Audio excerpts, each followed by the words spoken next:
Olá, meninos do terceiro ano do curso de Meio Ambiente, como vocês estão? Eu estou ansioso para ver vocês de novo, mas nesse momento é melhor que a gente fique em casa. Espero que vocês consigam estudar nessa nova modalidade de ensino e que a gente consiga aprender os conteúdos da disciplina aí bem devagarinho, bem tranquilos, para a gente conseguir fechar o ano, fechar o semestre dentro desse ensino remoto. Pessoal, hoje a gente vai fazer a nossa primeira aula na modalidade remota, né? Vocês viram lá no cronograma da disciplina que a disciplina está dividida em blocos. E nesse primeiro bloco é um bloco de adaptação, por isso que a gente tem pouquinha matéria, pouquinha atividade, para vocês irem acostumando.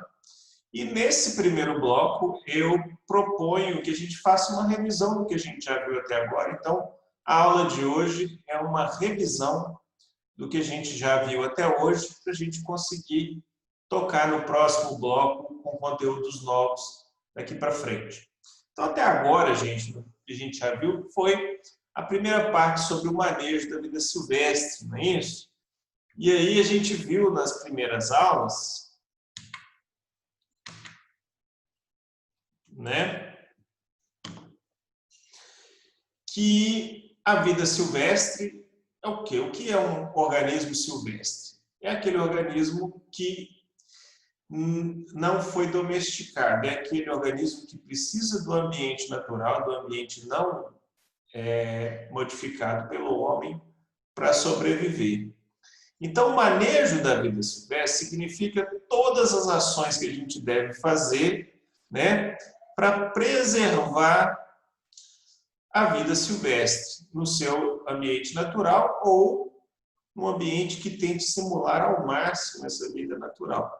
Então, nessa disciplina, nós vamos ver o manejo da vida silvestre. Nós vamos ver quais são as principais ações que visam o quê? Preservar a vida silvestre.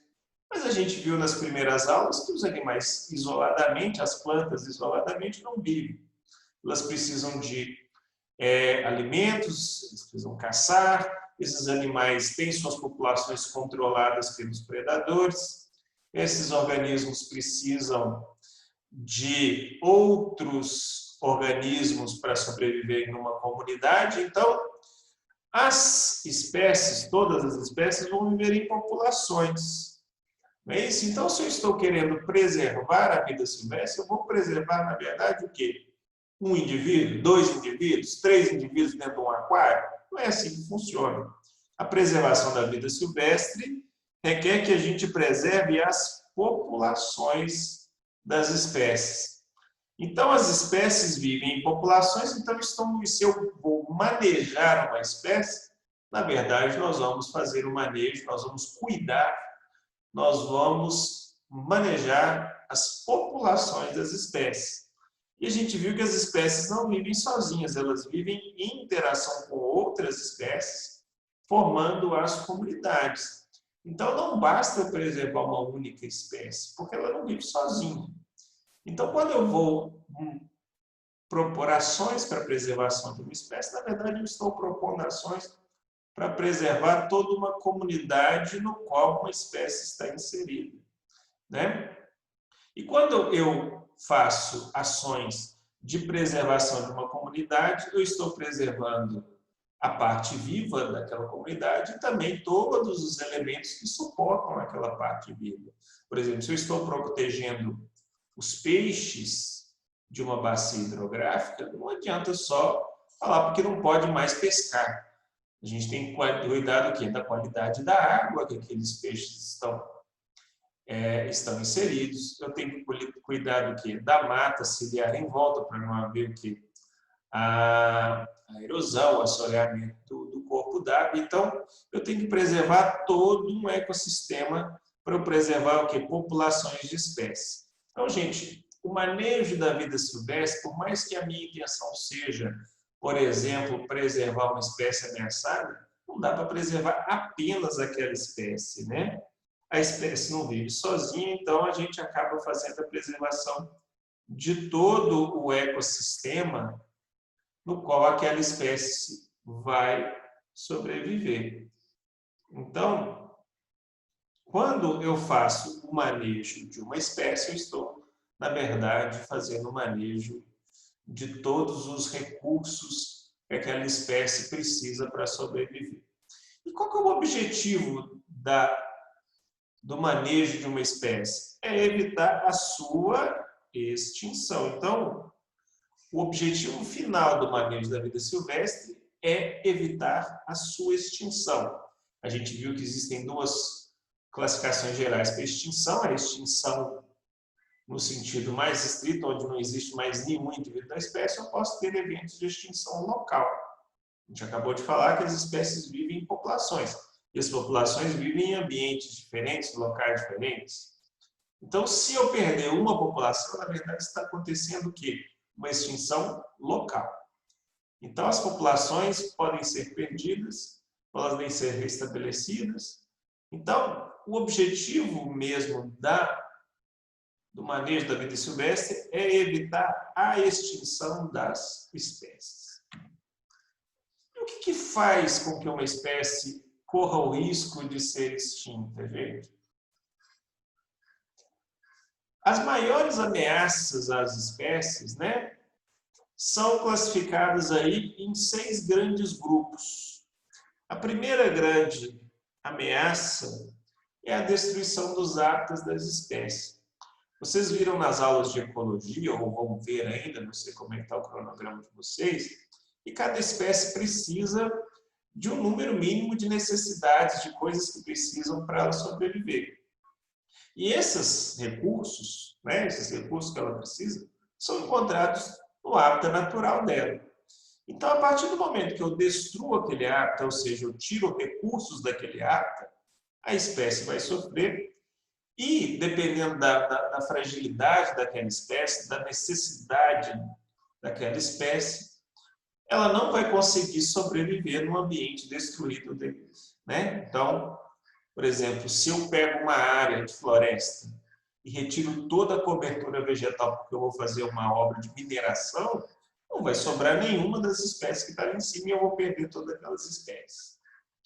Outra coisa que pode acontecer é eu não destruir o hábitat inteiro, mas eu posso fragmentar aquele hábitat, né? Então, às vezes, eu tinha uma grande área de floresta e eu dividi essa área de floresta em várias fazendas e cada fazenda preservou apenas um pouquinho da área preservada.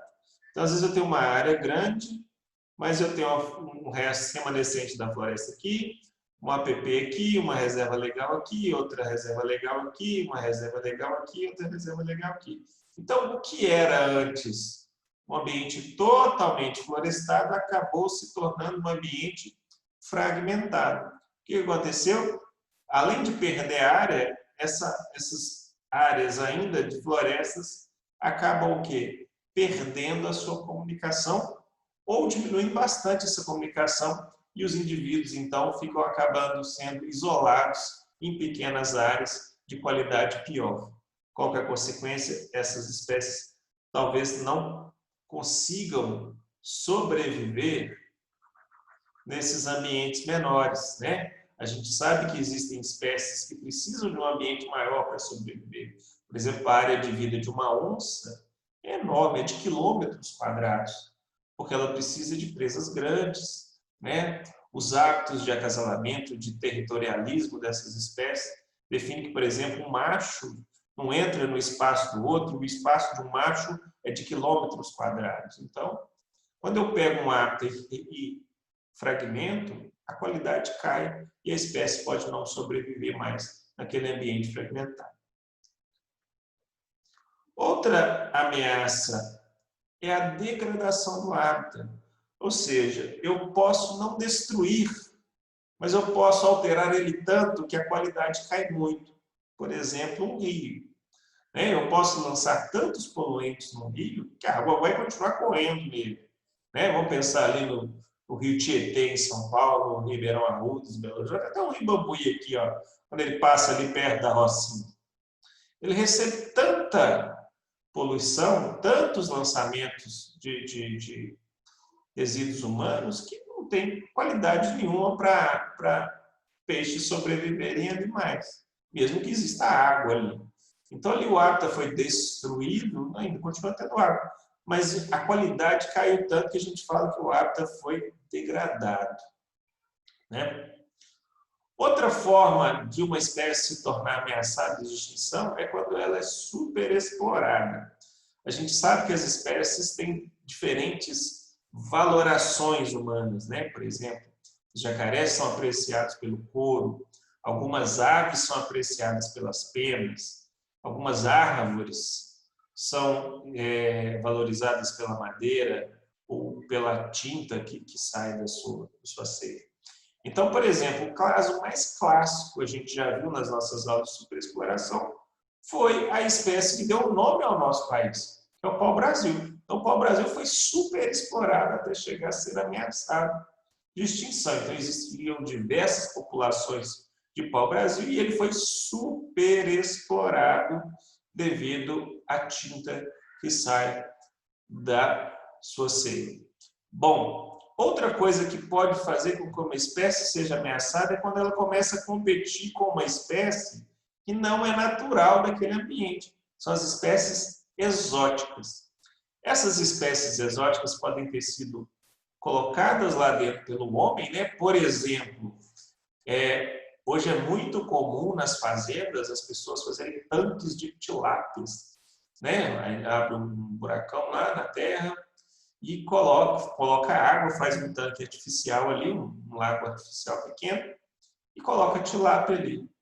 Não é isso? Só que por vez ou outra pode chover tanto que causa uma enchente e a tilápia pode sair do tanque e parar lá no rio. Ou seja, entrou uma espécie exótica no rio, que não é daquele ambiente, ela pode ser muito melhor na competição que as espécies naturais. Consequência, ela vai acabar com as espécies naturais e dominando aquele ambiente ali. Outras situações podem acontecer quando eu modifico tanto o ambiente que favorece que espécies venham naturalmente, as espécies invasivas, né? Algumas pragas podem ocupar o ambiente, né? Alguns roedores podem ocupar o ambiente urbano, causando veiculação de doenças. Alguns pombos podem proliferar demais numa cidade. Então, essas espécies invasivas elas vão competir com as espécies naturais. As espécies naturais vão sofrer e podem se extinguir. E essas espécies exóticas, ou até o próprio homem, e as alterações ambientais, podem levar também à disseminação de doenças, gente. Então, várias doenças são veiculadas para dentro do ambiente e a espécie que está ali pode não sobreviver, né? Então, todos esses fatores, 1, 2, 3, 4, 5, 6 fatores, podem levar ao quê? A ameaça de extinção de espécies e o que a gente não quer que isso aconteça.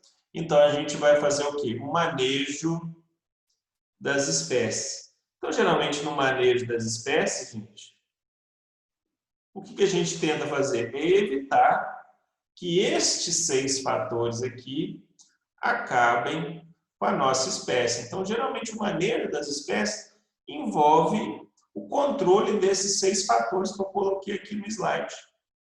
Ok? Muito bem. Então, como é que a gente faz isso? Aqui eu só estou colocando um desenho que a gente já viu que a ameaça existe. Existem várias espécies ameaçadas de extinção no Brasil.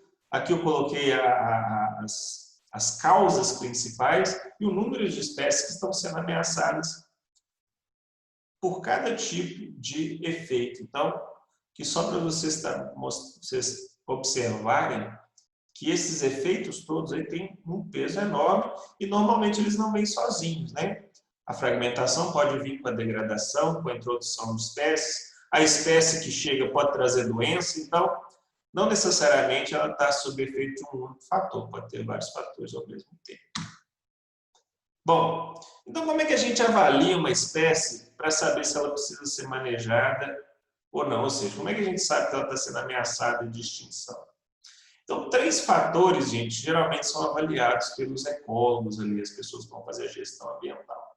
A primeira coisa é se as populações naturais estão diminuindo. Então, espécies que eram abundantes começam a ficar cada vez mais raras gente começa a observá-las menos. Então, isso é um sinal de que alguma coisa está acontecendo. Outra coisa que a gente pode observar é, sabendo quais são as necessidades de uma espécie, se eu estou vendo que o hábitat está piorando e aquelas necessidades da espécie estão só diminuindo a sua oferta, eu sei que a espécie vai sofrer. Então, eu não preciso nem medir se o tamanho da população está acabando, se eu sei que a qualidade do hábitat está caindo, é a consequência direta, né? Eu sei diretamente que se um peixe precisa de um pH ajustadíssimo, ou seja, um pH próximo do neutro para sobreviver, e eu lanço um poluente que vai acidificar a água, eu sei que aquela espécie vai sofrer e ela vai entrar em risco de extinção.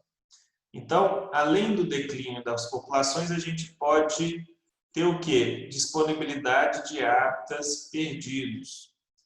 E outra coisa que a gente pode ver é se aquela espécie está sendo super explorada comercialmente, né? Se ela virou a espécie da moda aí, né? Várias espécies começam a entrar na moda e começam a ser coletadas ou exterminadas, dependendo da época, e isso pode ser um problema, porque pode levar ao quê? A superexploração pode diminuir o tamanho das populações. Bom, e aí entra uma pergunta assim que para nós da área ambiental é muito clara, mas é importante saber por que a gente tem que preservar as espécies? Por que a gente só não mantém as espécies que a gente usa para comer, as espécies que a gente usa para vestir, essas coisas? Porque cada espécie tem algum valor, né? E esse valor pode ser direto ou pode ser indireto. O que é o valor econômico direto? Nós vamos ter lá no terceiro trimestre aulas só de valoração ambiental. Aí vocês vão entender o que eu estou falando com mais propriedade. Mas agora, o que é um valor econômico direto? É aquilo que vale dinheiro no bolso. Eu toma lá da cá, eu te dou o recurso ambiental, você me dá o dinheiro. Por exemplo, algumas espécies servem de alimentos, então tem valor. Então, se eu produzo, por exemplo, árvores frutíferas, o produto da frutífera, que são os frutos, eu vendo no mercado e pego o dinheiro. Algumas plantas são extraídos delas medicamentos, então a sua produção vai gerar valor também. Algumas espécies são o quê? Relacionadas à produção de energia. Por exemplo, que na nossa região de Bambuí, várias fazendas plantam cana-de-açúcar e vai ser utilizado para a produção de energia, né? O etanol. Outras são utilizadas para outros fins, por exemplo, para a extração de óleos, etc. E alguns servem de matérias-primas, por exemplo, madeira, papel, borracha, são todos produtos de origem de espécies, né?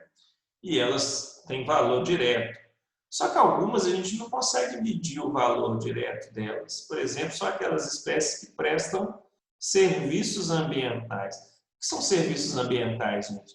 São aquelas funções dessas espécies no ambiente que tornam a nossa vida, a vida da sociedade humana, possível e adequada para o bem-estar. Então, por exemplo, a gente precisa de água, a gente usa água na nossa vida, né? A gente toma banho, a gente lava a roupa, a gente lava a calçada, a gente bebe, né?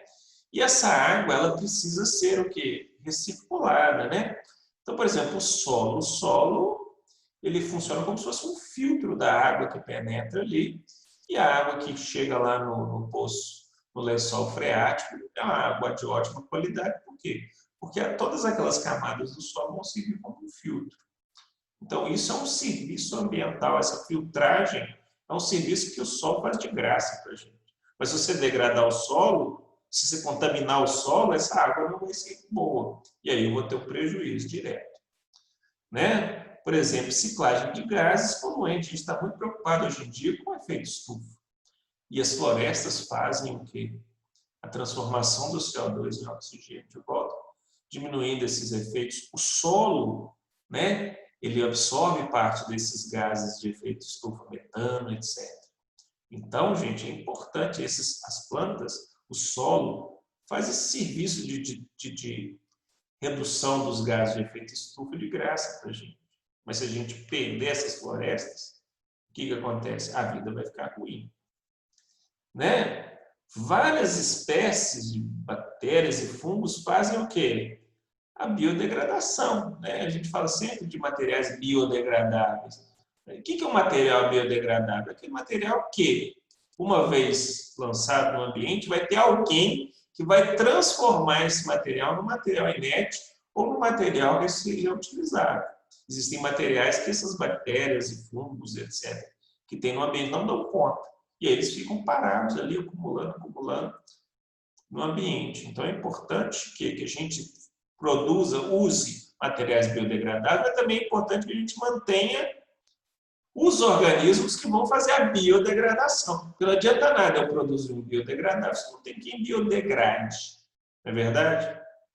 Bom, e aí tem outras coisas como prevenção de seca, né? Por exemplo, se a água fica retida no lençol, se os rios não estão assoreados, etc. E regulação do clima, né, gente? A gente estava recentemente a gente ouviu falar dos termos aí dos rios da Amazônia, rios aéreos ali, né? Porque a água evapora da Amazônia e vai gerar umidade para o centro-oeste do Brasil. Se a gente perder esse potencial de evapotranspiração da floresta amazônica, quem vai sofrer é o centro-oeste também, né? Porque a gente tem esses rios aéreos aí, tá? Quem não lembra disso, bom relembrar. E esse papel da árvore da Amazônia, tirando a água do solo e jogando para a atmosfera, regulando o clima, ele faz de graça. Se a gente degradar a Amazônia, o clima vai sofrer e aí a gente vai ter que buscar outras alternativas mais caras para compensar esse serviço que a natureza, o ecossistema faz de graça para a gente. Então, tudo tem um valor econômico direto e indireto, além do que? Papel estético, né? A gente gosta de ir para o parque, de ver a natureza, né? Por exemplo, uma casa em volta de um lago é caríssimo, né? Por quê? Porque tem um apelo estético, tem um valor ali. Por exemplo, uma casa na montanha tem um valor, mas uma casa na montanha que você fica de frente com a montanha degradada por uma área de mineração não tem valor nenhum. Ou seja, a beleza tem valor, né? Pessoas pagam caro para morar com uma janela de frente com uma paisagem. Mas se aquela paisagem parece a Serra Pelada, né? Aquela área de mineração, ninguém quer morar ali. Então, também tem um valor estético que vale dinheiro também. Bom, gente, então para a gente fechar essa aula, né, para a gente começar a pensar nas próximas aulas, eu falei da importância do manejo da fauna, da flora, dos organismos, porque eles têm valor para nós. Mas como é que é feito esse manejo da vida silvestre? Existem duas formas principais de manejo da vida silvestre. O manejo in situ e o manejo ex situ. A gente já falou disso.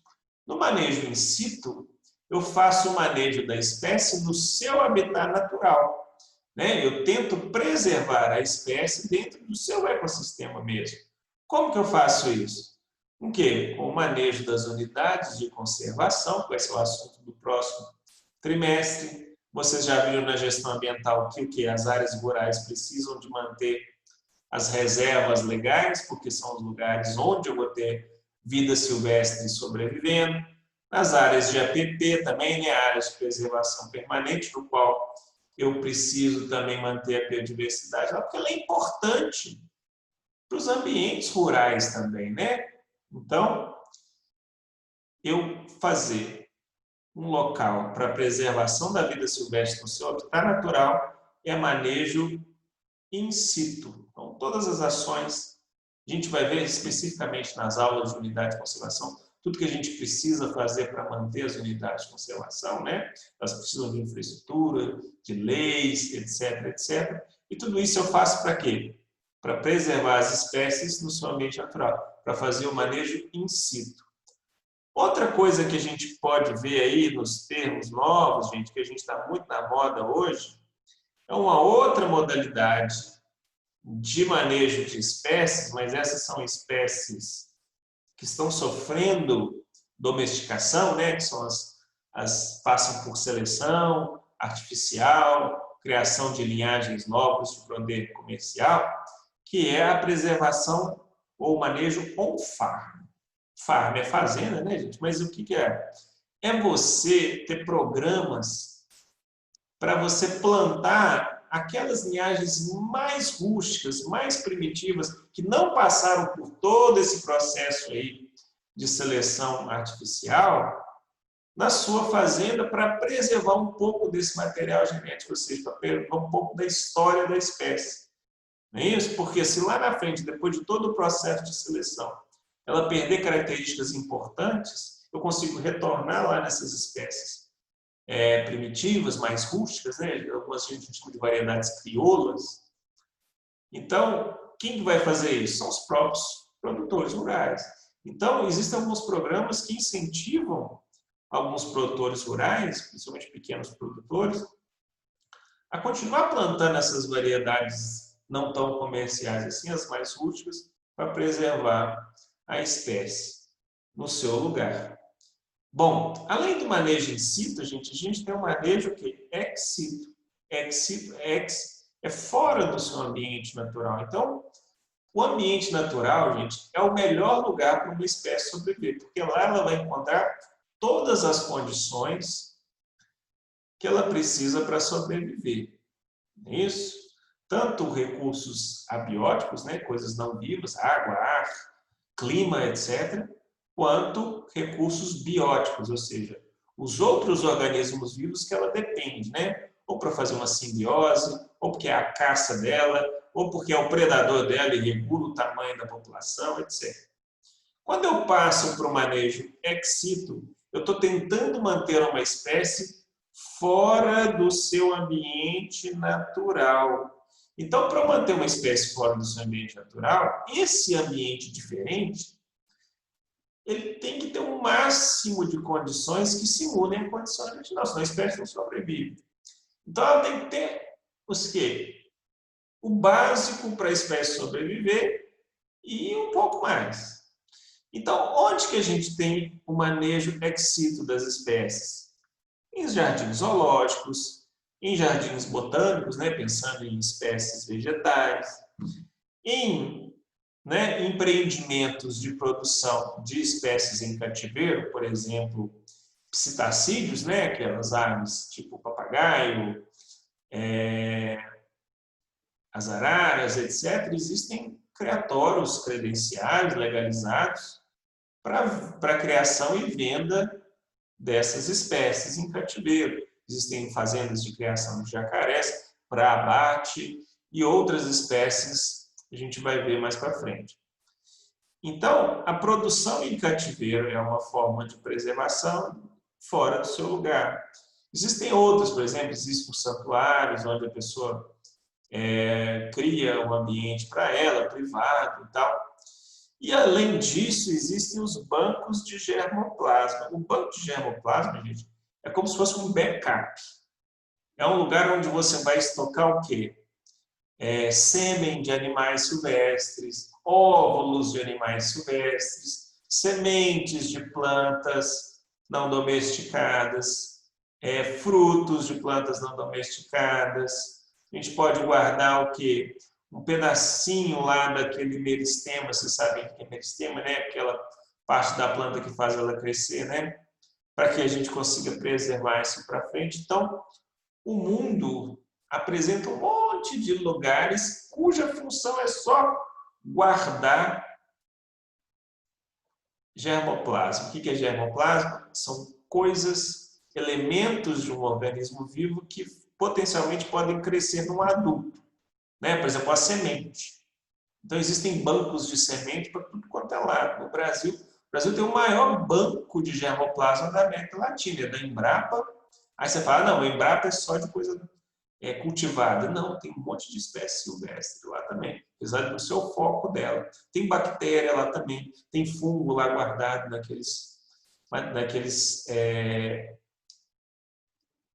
câmaras frias deles lá. Inclusive, eu botei um vídeo para vocês assistirem sobre esse banco da Embrapa lá de germoplasma, para vocês verem um pouquinho como é que é feito esse estoque. Então, se se acontecer uma catástrofe natural, nós perdemos todas as espécies da Terra, vamos perder muitas. Mas as que a gente já conhece, a gente não vai perder. Por quê? Porque elas estão estocadas lá nos bancos de germoplasmas. A gente tem um controle de qualidade que elas vão germinar, a gente já sabe como é que elas vão germinar.